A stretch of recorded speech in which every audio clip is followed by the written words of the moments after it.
The following program contains graphic images. Viewer discretion is advised. Today, on an all-new Dr. Phil. The gun went off.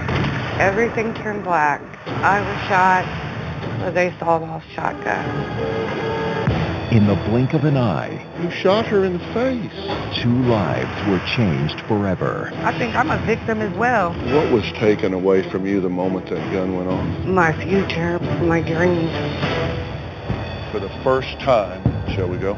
I have to. In 21 years, the victim... She wanted our money. And she said, bitch, I want it all.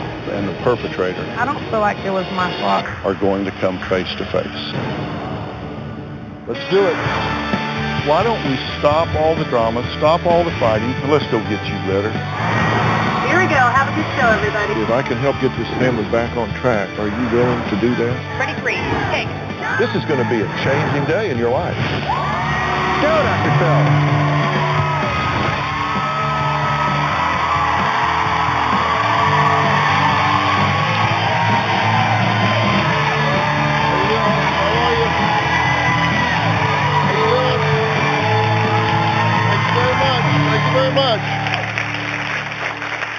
I want you to take a look at these snapshots of a 17-year-old Shawna taken before a robber walked into the convenience store where she worked and shot her in the face. At the moment the gun blast hit, Shawna says it felt like her skin was touching the sun. As she lay bleeding on the storeroom floor, paramedics raced to save Shawna's life and what was left of her young face. Well, years have passed, along with more than 100 operations. But Shawna says her disfigurement is still so noticeable that strangers stare and children call her gross. Now, what makes this story even more dramatic is that the shooter was not a long-time hardened criminal, not a man with a record.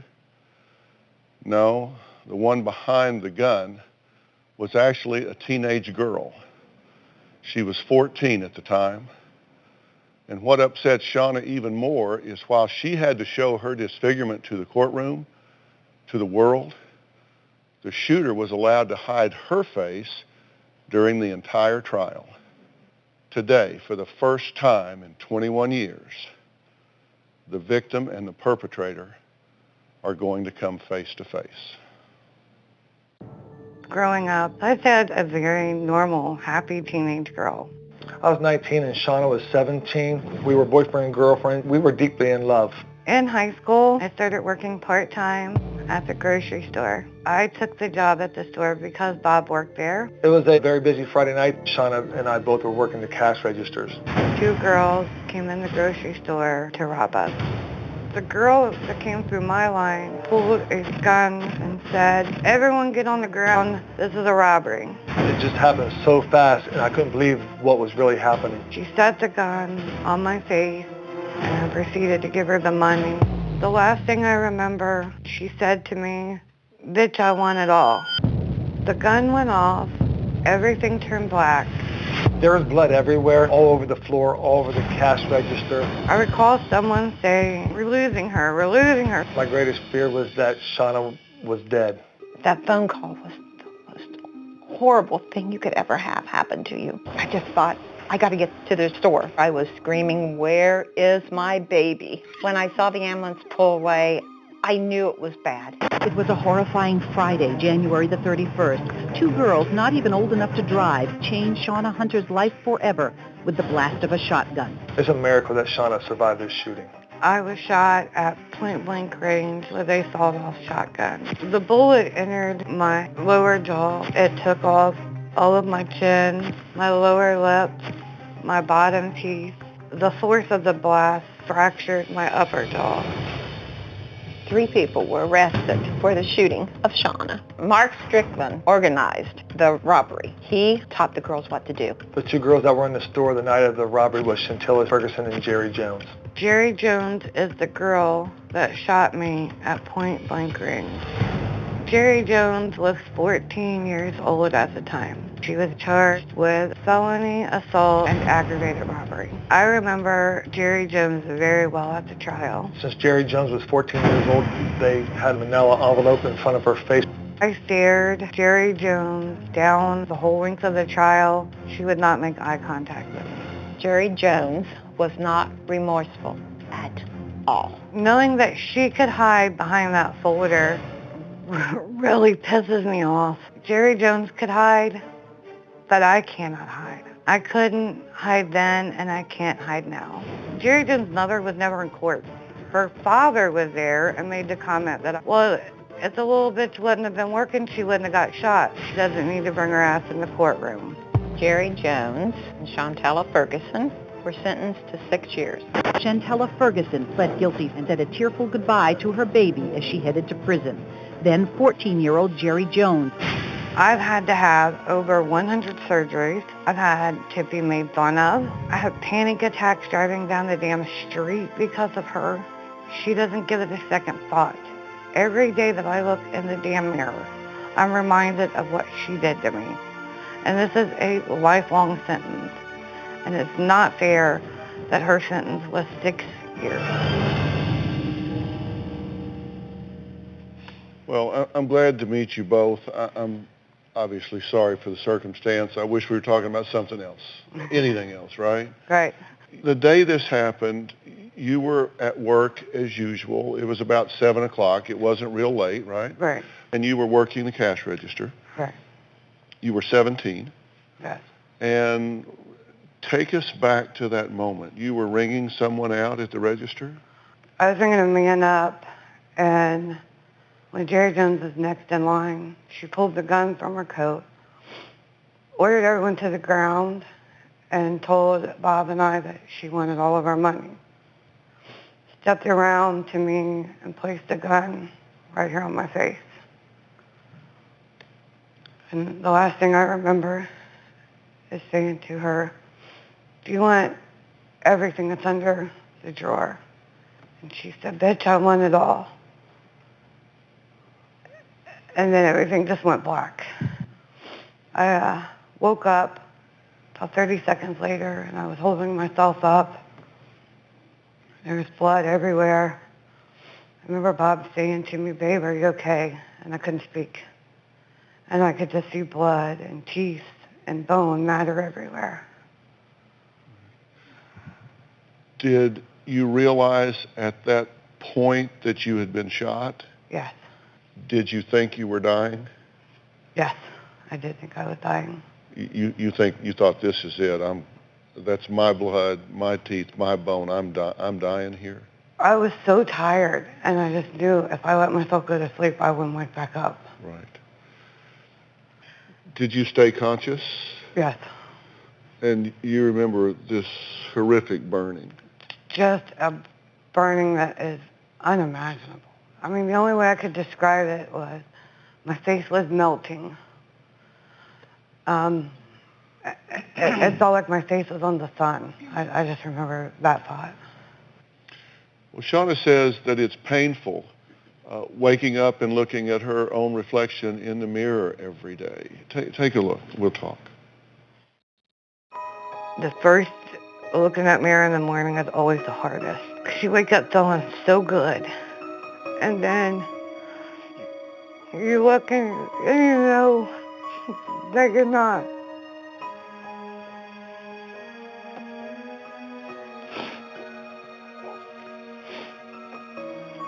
It's hard a lot of days to do your makeup and try to be as normal as possible. I don't think people understand how it feels to be called names and to constantly be stared at. Over the years, I've been told that I look like a monster, a Cabbage Patch doll, that I'm ugly. It is way worse than the physical pain. There are sometimes that weeks go by that I can't leave the house. There are times I can't take care of my kids because I'm too depressed. I take this road to get my daughter from school, and we are probably about a mile from the store where I was shot. we're getting closer and closer, and as we get closer, I can definitely feel my heart racing, and my palms are getting sweaty, and it's getting hard to breathe. I see Jerrie Jones with a sawed-off shotgun 21 years later, and I still can't forget it. This is the store where my life crossed paths with Jerrie Jones, and she changed my life forever. Not only did she rob the store that night, but she also robbed my life of many dreams that I had. As best you can say, just from your heart, what was taken away from you the moment that gun went off? My life, my future, my dreams were taken. What does it do to you if you're on the street or in the mall and you see people or children staring at you? It's hard. When I see them stare, and I understand it's human nature to look, it's rude to stare. And when I see them stare, it reminds me that I am different than everyone else.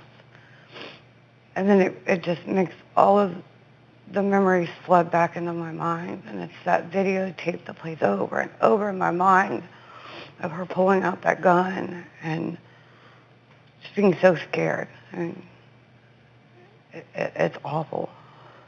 Shawna says her ordeal was so traumatic that she still has nightmares all of these years later. Because my paths crossed with Jerrie Jones that Friday night, I didn't go to prom. I didn't go to college. I didn't get to live my dream. My dream now is to have one good night of sleep. That's a dream. At least 3 nights a week, I have nightmares that Jerrie Jones is after me. She has many nights woke up screaming. The nightmares are so real. It really feels like I'm there. With seeing the gun in Jerrie Jones' hand and her holding it up and saying, "This is a robbery, everybody get down." Jerrie Jones is always running after me with a gun. And I'm trying my best to protect my children and to save everybody from her. And I'm trying to run, and I'm crying, somebody's after me. Shawna has told me that. She's dreamed of being shot again, lying on the floor in the blood. There is no doctor, there's no medicine, there's nothing that can stop the nightmares. My fear about Shawna's nightmares is that she's going to jump up and do something harmful. I'm afraid that the nightmares will increase to the point to where I can't leave my house anymore. Now, you came here for a reason, because you want to stop these nightmares. You want to get some healing here. And seeing this person, facing this person, maybe getting an apology, I don't know what she has to say, but you think there's some healing to be found in facing her and talking to her. And I know that's a scary thing for you because of what you've been through. But we're going to do that soon. The former teen that shot Shawna in the face has been backstage listening. We have not allowed her to watch, as she has never seen the damage that she has done to Shawna's face. Now, that moment will happen in person a bit later in the show. Now, before they meet face-to-face for the first time in all these years, I want to talk to Jerrie alone. That's next.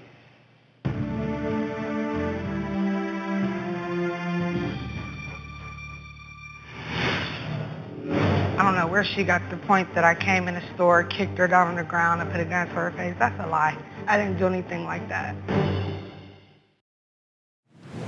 Across this great country, from coast to coast, you've told me about the crossroads we're facing. That's exactly why I wrote We've Got Issues, How You Can Stand Strong for America's Soul and Sanity. This book isn't just a conversation starter. It's a roadmap for standing strong in the face of adversity, for embracing our core values when they're needed most. We're talking about real strategies for real people dealing with real issues. from navigating the complexities of today's polarized world to fortifying our families. And I set forth in the book 10 principles that I think are critical for a healthy society. This is not about politics. I'm not a politician, don't want to be a politician, don't know enough about politics to talk about it. But I talk about every angle of life as we know it, from family and relationships to the burning issues that are shaping our world today. We've got issues, how you can stand strong for America's soul and sanity. And you'll find it anywhere books are sold. It's about time we start addressing what truly matters. On Oops the Podcast, join me, comedian Giulio Gallerati, as I examine everyday life, the mistakes, the bad decisions, the goals, the jokes, the social engagements, and all things in between. I'm joined every week by producer and personal confidant Ryan Lynch, various other comedians for witty, candid, and intoxicating conversation. Our listeners love Oops for its sophisticated banter, aka your mom could listen, and many feel like they're in the room with us chopping it up with old pals. You can find every episode of the show on Apple Podcasts, Spotify, or YouTube.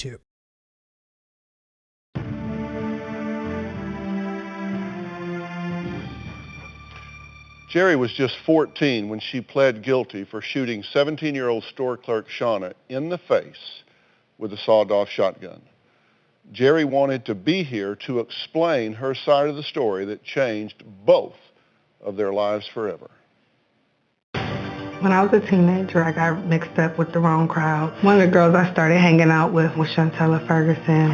Shantella introduced me to a gentleman by the name of Mark Strickland. Mark started telling me about how easy it was to rob the store because he had robbed it before several times. I was thinking that, okay, it sounds easy.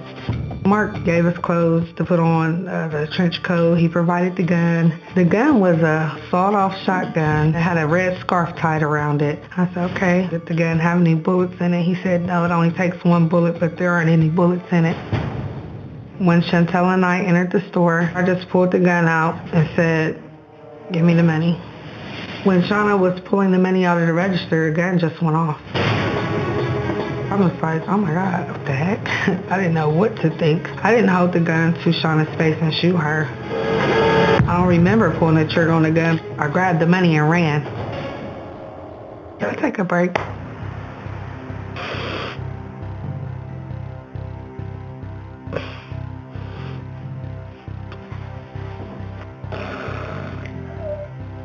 I just really just hate that all this happened. I didn't know it was a bullet in the gun at all. I just really feel bad, you know what I'm saying, to shoot at somebody. I was picked up by the police and I was charged with felonious assault and robbery. I just felt lost, scared. I knew that I was going to be gone for a long time. I just felt alone. Once that jail door closed, I was alone. I was only 14 years old at the time.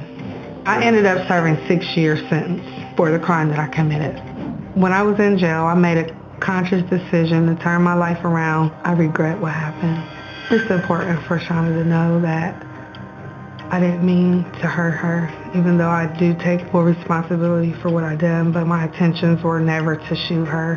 It's kind of upsetting to know that Shawna had to go through all that because of me. I wish she never had to go through any of this. It's been 21 years since I've seen Shawna. In the back of my mind, I don't think about Shawna. God has closed that part of my life out. I've just been moving on, moving forward with my life. I feel like I paid my debt to society and as well as to Shawna because I done my time in jail. Well, I have asked Shawna and her mother to wait backstage while I speak to Jerrie alone. Now, Jerrie has not seen the damage she has done to Shawna's face all these years later, but she was listening to the first part of the show and certainly heard the emotional damage caused by the shooting. So what do you think about what you heard? Basically, I'm sorry that Shawna feels like, I don't know where she got the point that I came in the store, kicked her down on the ground, and put a gun to her face. That's a lie. I didn't do anything like that.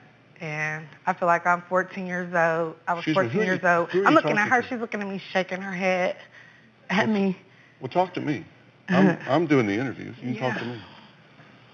Well, I just don't like the fact that how they made up big lies about me to come on this show and say that I came in the store, I guess I heard her say something about put a gun point blank to her face. That's not what happened. When I came into the store, I didn't say everybody get down on the ground. I just pulled the gun out like the guy told me to and said, give me the money. And when she was giving me the money, the gun went off. I don't appreciate that. Hearing that back there really upset me because really I didn't have to come on this show. I already did my time in jail, 6 years. And then the past is behind me, but I wanted to do this just to let Shawna know that I never did anything like that. She's saying what her recollection of this was, and I do appreciate you being here because I think you can give something to her that can help her a lot in her life right now. And you say that you didn't come up in there with all this, everybody get on the floor and put a gun point blank to her face and shoot her. No, absolutely not. But the fact is, she was shot point blank. Yeah, she correct? was shot. It wasn't point blank. I didn't stick a gun up to her face. When I took the gun out, it was a hair trigger gun. It only took 3 pounds of pressure to go off. If I shot her point blank, they would have charged her with attempted murder. So I didn't. My point is, I did not walk in the store and shove a gun in her face and just, you know what I'm saying? Okay, and you said that I told her down on the ground or something. Somebody said she on the didn't interview. say you kicked her down on the ground. I couldn't hardly hear back there. What did she say? She didn't say that you kicked her down on the ground. What did she say? She said she asked you, do you want the money under the drawer too? And she said that you said to her, I want it all, bitch. No, I didn't. No, I did not cuss at her. No, I didn't. I don't recall that. Okay, so you would come in. I didn't even know nothing about a robbery, really. I just was doing what the guy asked me to do. You would come in the store with a sawed-off shotgun and rob it, but you wouldn't say bitch. No. No. So you had moral standards. I'm just saying, just the point of, I was basically easily misled by an adult, and I do take full responsibility for what I've done. Like I said, I've already done my time in jail, and I don't want to feel like somebody's trying to lie on me and persecute me even more. And I'm letting you explain it, right? Right, but then why would you try to make a fool out of me and say, oh, but you wouldn't say bitch? Well, that seems really inconsistent. But I'm just saying, You're acting like you came in there like... But she's making herself... They lied and said I pushed her down to the ground and all that. They did not say you pushed her down to the ground. You misheard that. She did not say that. Yeah, because I'm not that type of a person. Like I said, no, I was are you hearing used what I'm by saying? an older adult. I was used by... Listen, I don't disagree with that. I think the fact that you were 14 years old is the reason that you aren't still in prison. You were a minor, and you were exploited by an adult. I totally agree with that. Right.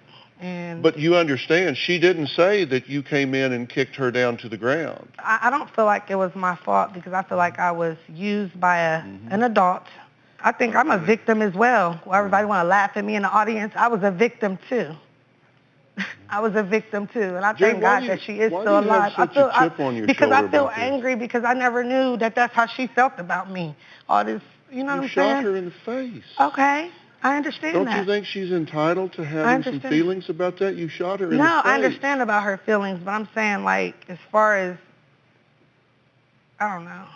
But I'm agreeing with you. I think you were exploited. I think it's terrible the way you were used in that way. But I also think that there is a degree of responsibility that you feel, and I know you feel it, and I know that you own it, or you wouldn't be here. Right. And I think you came here to apologize to her, and I think that's very courageous of you to do. Mm-hmm. And I want to take a break. I'm going to bring her out here, and I'm going to give you the opportunity to do that if you want to do that. That's fine, but I thought I heard her say she didn't forgive me. Did she say something like that? Well, actually, she hasn't addressed that at all, but you haven't apologized yet. All right. I'm going backstage to check in with Shawna. We'll see if she's emotionally ready to come out here to meet Jerrie after all of these years when we come back.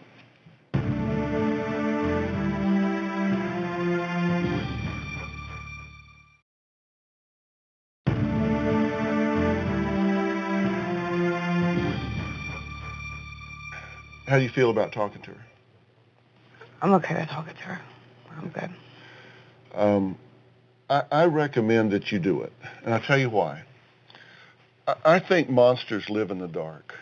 I do. I think if there are things that scare us, we tend to build them up in our mind.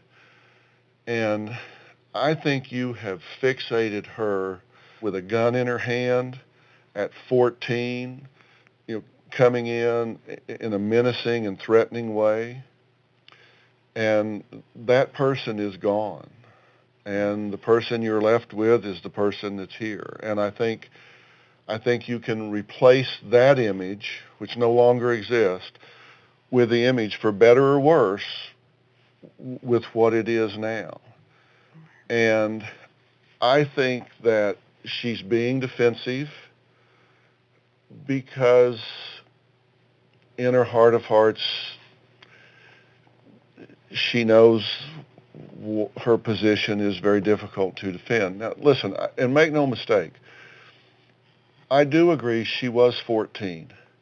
She was used and abused by an adult at 14. That doesn't excuse what she did, but sometimes people just can't give you what they don't have.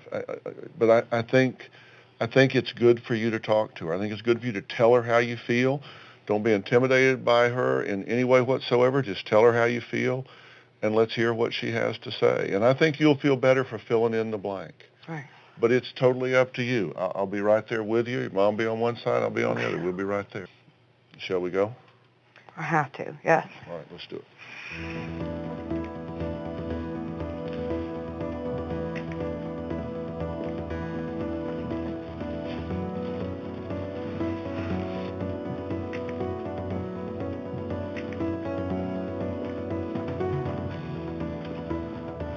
Okay, Mom?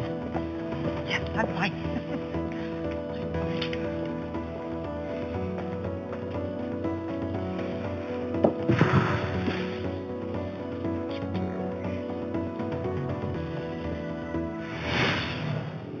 I've already done my time. We got a lifetime. I understand. I thank God she's still alive to have a lifetime. God is We've good. got a lifetime God is of good. You have to sentencing. forgive. And until you guys can forgive me, I don't think you guys will be able to move on.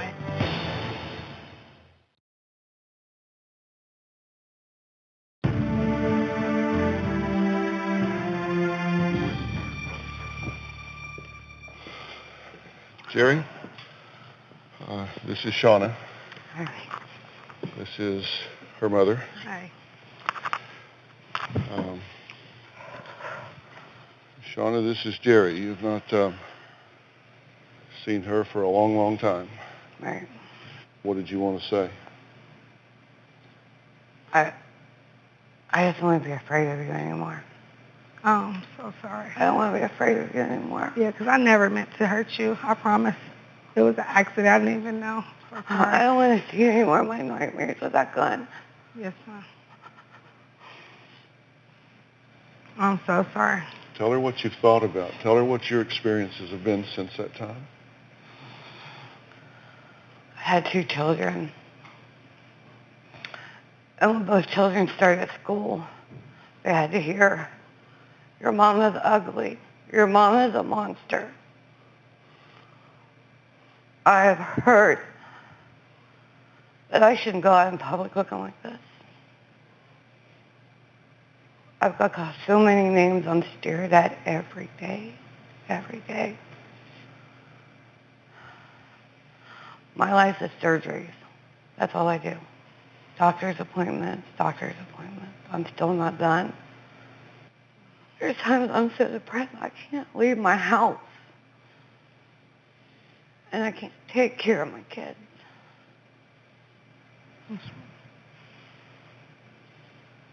And you don't think about her?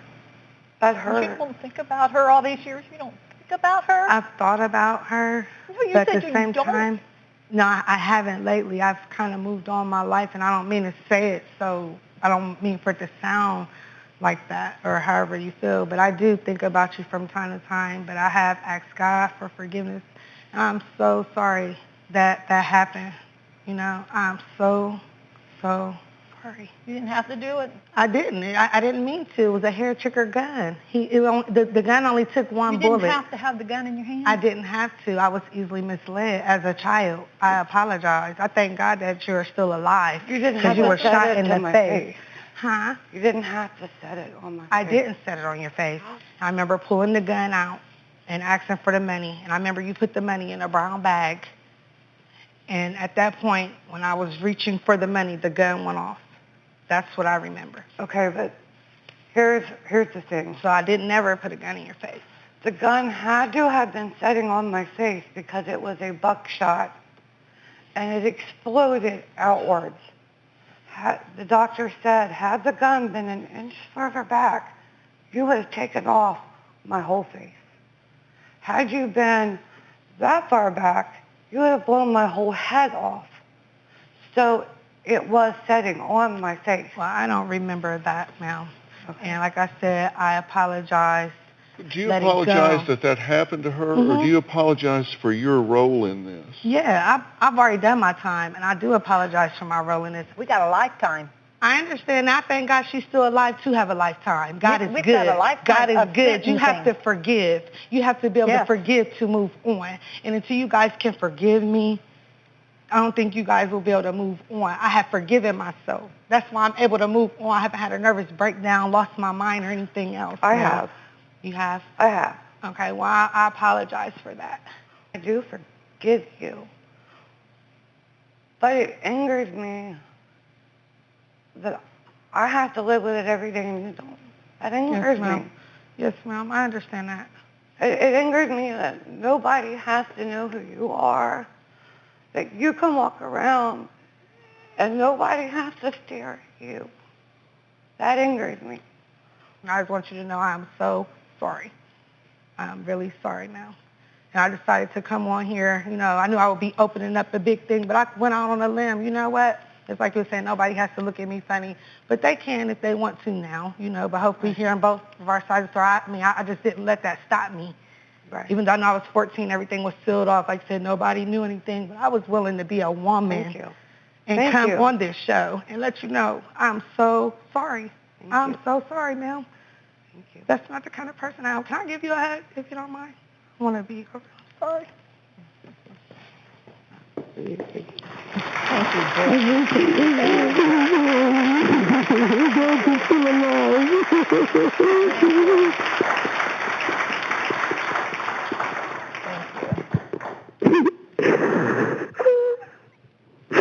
I'm just so glad you're still alive that we can still talk to each other, because if the devil would have had his way, like you said, a couple more feet back, your whole head would have been blew off, and that's not what God wanted for you or for me. Right. Thank you. You're welcome. We're going to take a break and come back and talk about where do we go from here.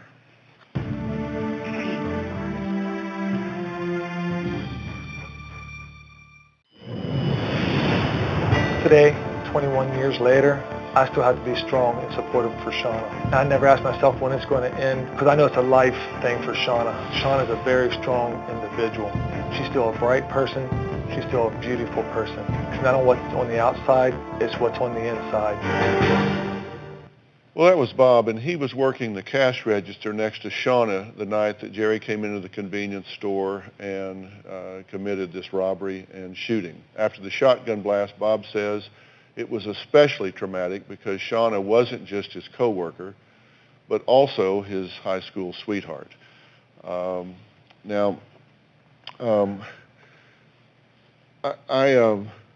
asked Jerrie to step off the stage now because I wanted to kind of talk to you a little bit about where things are at this point and what happens to you and in your life. And these are significant people in your life, people that care very much about you. How do you feel after having some time to meet and talk with Jerrie a little bit? I feel like a weight's been lifted. Uh-huh. You shared a hug. I I didn't expect that from her, from what I heard when she was talking to you. And then when me and her spoke, she was real. It felt real, you know, and I really don't think I'll fear her anymore. I don't think I'll fear her. You know, Bob, you've watched her struggle across all this time and all of these years. What do you think about Shawna? What do you see in her? I still see the same person that I've seen 21 years ago. Shawna's still the mother of our 2 children. She does the right thing. With all the stuff that she needs to go through today, tomorrow, 5 years, 10 years from now, Shawna's still a good, strong parent to our children.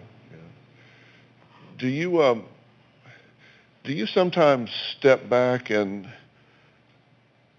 recognize the strength that you have within you to overcome all of this? Do you ever give yourself that? No? I just feel like all I do is get by day to day. I'm not strong. We talk about things like self-esteem and self-worth, but we use them so much that we don't even really stop and think about what they mean or how we get there. But, you know, the way we form those things is by what we observe ourselves doing. But sometimes we forget to close the loop. We see ourselves do it, but we don't make the attribution. We don't go, wow, I did that. Here's what happened. You're 17 years old. Now, most 17-year-olds don't have sense enough to come out of the rain. Okay, but you're 17 years old. All of a sudden, you get shot in the face. And somehow or another, you keep putting one foot in front of the other. You don't go through a surgery. You don't go through 10. You don't go through 20, 30, 40, 50. You go through 100 surgeries. You have overcome a huge amount of adversity. And you are still here. You're still here.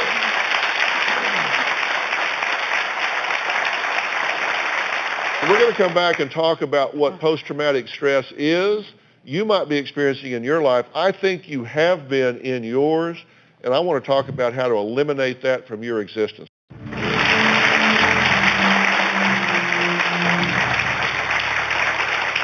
Shawna says she still has nightmares about Jerrie shooting her in the face 21 years ago. Her doctors diagnosed her with PTSD. That's a post-traumatic stress disorder. It's the same thing that too many of our servicemen and women are returning with from the Middle East. And listen, you don't have to be in war. You don't have to be shot to experience this. It can happen from a lot of different traumatic events in your life. Do you think that you suffer from PTSD? Absolutely. And you're in therapy at this point, right? Yes. Or do you feel like you're making headway on this? I do.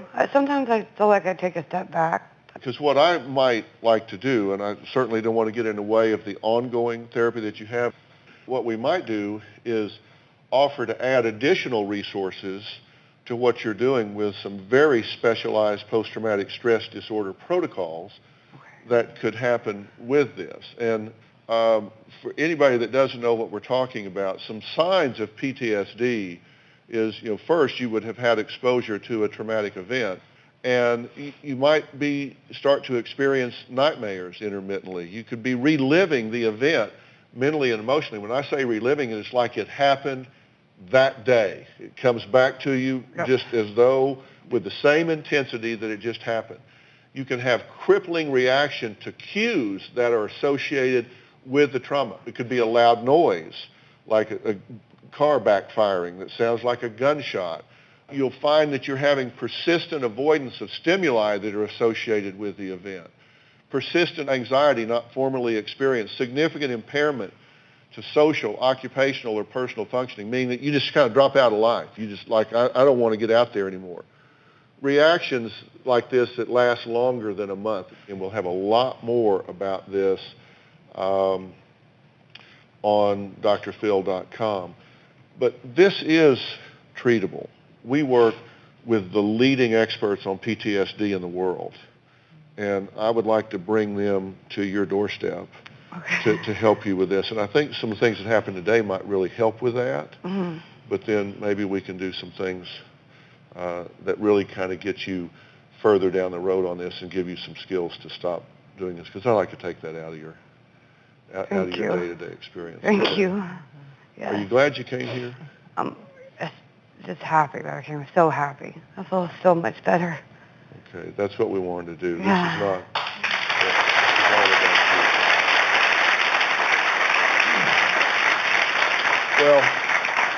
you. Well, life does go on. We'll reflect on all of that for all the people involved here when we come back.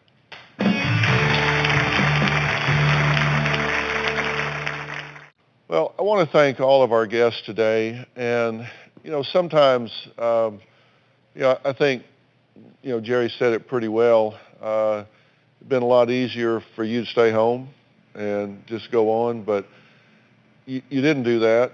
You came here and reached out and talked, and I think you're very glad that she did, and I think you gave her a real gift today, and that means a lot.